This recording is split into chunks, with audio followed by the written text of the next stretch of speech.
নমস্কার সবাইকে, চলে এলাম আর একটা নিউ ব্লগে। আজ গণেশ চতুর্থী, তো শুভ Ganesh Chaturthi to everyone, happy Ganesh Chaturthi. So আজকে গণেশ চতুর্থী অ্যান্ড বাড়িতে ছোটো করে পুজো করেছি।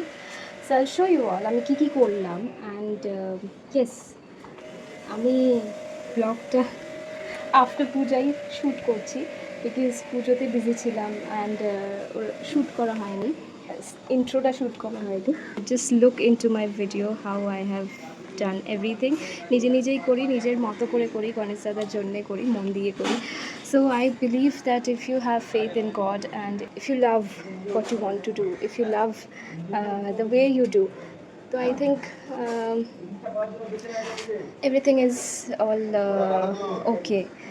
সো নিয়ম কানুন অনেক কিছুই আছে, but I do it by myself. So হয়তো অত পারফেক্ট প্রপার নিয়ম I don't know, but yes যেটুকু করি ভালোবেসে করি, গণেশ দাদার জন্যে করি। সো ইয়েস, যেটা করেছি, যেরকমভাবে পুজোটা করেছি তোমরা সবাই দেখো, and I hope you will love it. তো এই দেখো জায়গা পুরো ক্লিন করে সুন্দর সাজিয়ে নিজেও সেজে উঠলাম। একটা সুন্দর করে মাথায় নিজের মতো করে ডেকোরেশন করলাম, আর খুব সিম্পলভাবে সাজলাম। এখানে দিদা আমাকে দুব্বো ঘাসটা একটুখানি বেছে দিচ্ছিল, আর এই মোদকটা আমি নিজের হাতে তৈরি করলাম গণেশ দাদার জন্য, আর একটু আরতি করছিলাম আমি।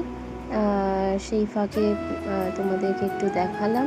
অ্যান্ড ফল, বেসন লাড্ডু, নর্মাল লাড্ডু, তারপরে ভোগ দিয়ে অর্পণ করলাম গণেশ দাদাকে। অ্যান্ড পায়েস ইজ মাস্ট, যেটা মা বানিয়ে দিল উইথ ছোলার ডাল, আলুর দম দিদা বানিয়ে দিল আমার কথায় গণেশ দাদার জন্য। অ্যান্ড বাসন্তী পোলাও আর luchi, this is the must for Ganesh Chaturthi. তো আর সবাইকে, সব ঠাকুরদের আমি মোদক বানিয়ে, বাবা হেল্প করে দিল, দিয়ে সবাইকে আর কি আজ মোদক খাওয়ানো হলো। অ্যান্ড এইভাবে ছোট্ট করে নিজের মতো করে গুছিয়ে, খুবই ছোট্ট space, I pray to God যে আমি আরও সুন্দর করে নিজের মতো করে আরও ভালো করে করতে পারবো। বড় ছোট doesn't matter, what I feel, ভক্তিটাই আসল।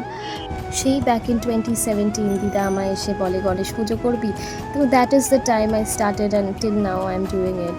May I continue it with even more love and beauty. So this is how I spend in my day. So stay happy, stay fit and stay positive always. Bye bye.